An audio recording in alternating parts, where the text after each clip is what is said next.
Hello, folks, and welcome once again to my final exam. I apologize if the sound quality is a little bit off this time.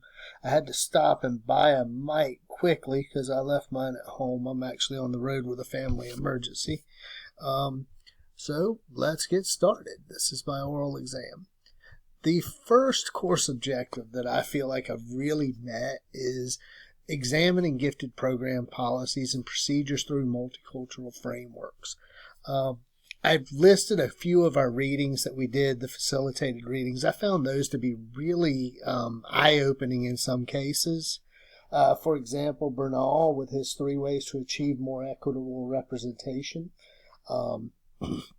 Gallagher really struck with me in the role with race of gifted education.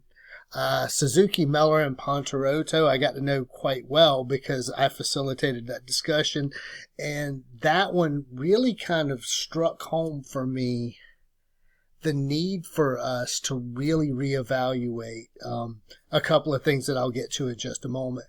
And then finally, I included Reese here. It's not so much multicultural, but it was gender. And I guess I'm kind of...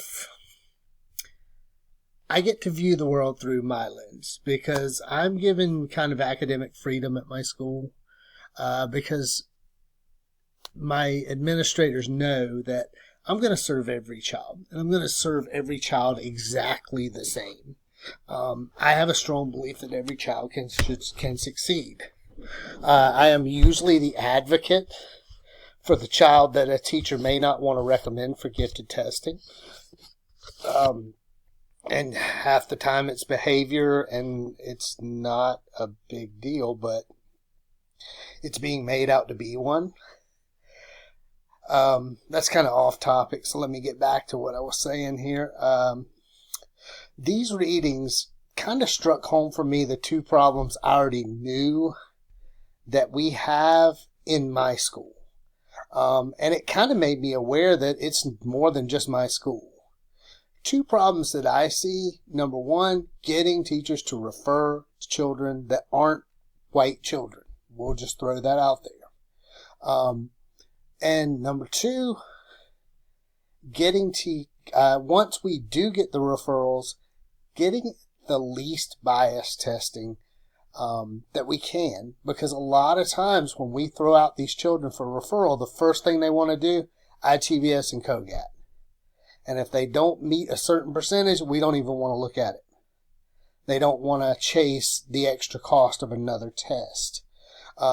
This is actually going to be one of my main things that I want to focus on after this class. So I'll talk more on this in just a little bit. My second course objective is to develop a plan to use multicultural approaches to address homeschool community relations that support gifted programs and empower students and their families.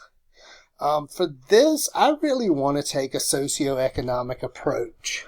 One of the readings that we did actually introduced me to another theorist by the name of Robinson. I believe her first name was Lisa from what I could find out on the internet. But Robinson believed that all students, if we address socioeconomic, we're going to hit all students. We're not just going to look at how do we increase the African American population, how do we increase the Latino population. That if we focus in on socioeconomics, we're going to be looking at every population. And it's that equity that we're looking for. So that really struck for me, especially having grown up in a lower socioeconomic class. I did both of my position papers on socioeconomics. That really spoke to me.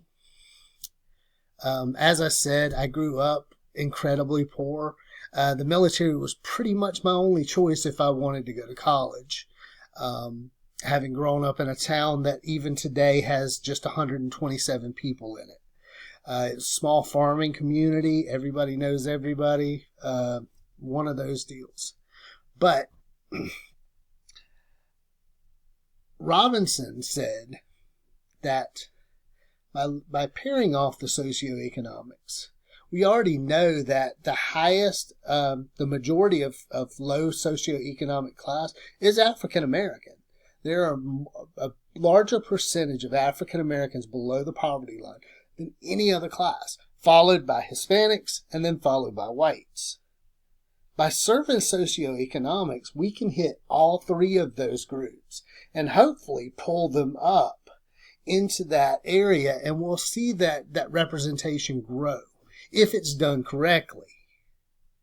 And that's going to be the truth of anything that we try, if it's done correctly and equitably and fairly to all involved. For that, I'd like to look at the advocacy group.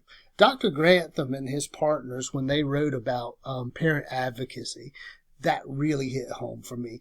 That tool is amazing. And honestly, I believe that even though my school is very low African American, I believe last year we had 8 African American students in the entire school, and it's a school of 700. The major minority in our school is Latino. We are about, I want to say about 42% Latino, but our gifted program doesn't reflect that. And I'd really like to see that change. And I think that with this advocacy group idea, by putting the GPAM into process, or into getting things moving, getting the wheels greased, by getting that moving and getting the parents in and getting them on board and getting the translators if we need them, because I want all groups represented. I want my white parents involved. I want my Hispanic parents involved. I want a black parent involved. Even though we have such a low African American population, it is part of our population and it should be represented in this group. And then once we get this set up, honestly, I think that by looking at this and by adopting the advocacy group, we can truly see a change. Growth area number 1, identification.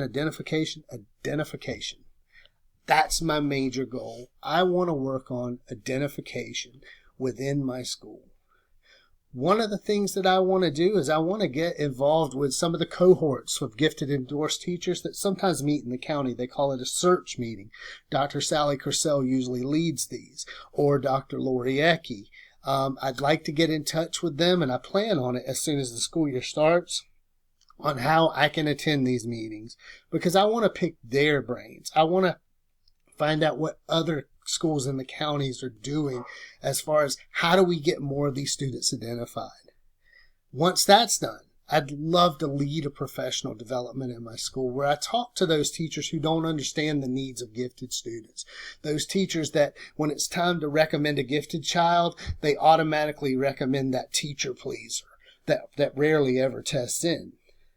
So I'd love to talk to them and talk to them about the unique needs and talk to them about what to look for, especially in those multicultural students. I want to continue to advocate for all students. Every student, period, can achieve. If they believe they can do it, they can do it. And it's our job to make sure they believe they can do it, regardless of culture, regardless of religion, regardless of gender, regardless of anything. It's our job to make sure they believe they can do it, and then it's our job to scaffold and make sure they can do it. I'll get off my soapbox there. I want to push alternative testing with the least bias by student, not by testing group. A lot of times our search teacher, our gifted pull-out teacher, will pull those students, and the first thing she does is the whole group gets the ITS. Then the whole group gets the COGAT. Well, the COGAT is biased against English language learners. It's biased against African Americans, and it's biased against Latinos as a whole. It is written for a white population. I would love to see her, instead of pulling those students and giving them the same tests, let's pull those students and give them the Naglieri test. Or better yet, let's give them a product-based evaluation that we can pull and get a group of judges, a qualified group of judges to look at this student and rate what they can do over how they can test. And honestly, I think that's going to be our number one way of pumping up our identifications within my school. Growth area number 2, Parent Community Advocacy Board. Just like I said before, I want to get this thing started. I really do. I want to reach out to the parents. I want to organize it. I want to talk to them about what it is. I want to teach them about the GPAM. And then I want to get out of the way and let them do it. Let them organize. Let them talk. And yes, I'll be in the room. I'll be the facilitator. I'll be there. But I'm there to listen because I want to know. As a white male, I know some culture. I do. I've traveled the world. But I've never lived the culture. There's a difference between knowing it and living it. These people live it, and they're the ones that need to teach me how to best help them. My networking links. The American Psychological Association has done a lot of studies on lower income children. A lot of their documents and research and just helpful tips are located at their website. I've linked straight to the Children's and Families page, which is where you'll find the majority of low income or what they call socioeconomic status or SES students. The second link, the William T. Grant Foundation. I never knew about the William T. Grant Foundation until I started researching into lower socioeconomic. With my first position paper, it really lit a fire under me. And I literally started researching everything. And I found this foundation. And not only do they provide research, not only have they done writings. Their latest writing is called Restoring Opportunity. And it looks at not just lower income, but also multicultural educational trends and ways that we can help those lower income students. But they also provide grants that can be applied for, not just by schools, but by parents as well. Definitely give them a look. They are phenomenal foundation. I've done a lot of research into them. They have done some phenomenal things. Thank you guys. This has been a good class. I know I butted heads with a few people on the idea of privilege. It's still something that I can't wrap my head around, but I do wrap my head around. There's a lot of changes that need to happen in order for our programs to become more equitable, and I'm willing to put in the work if you guys are. All right. Have a great rest of our summer, guys. Hopefully I'll see some of you in the fall. Bye-bye.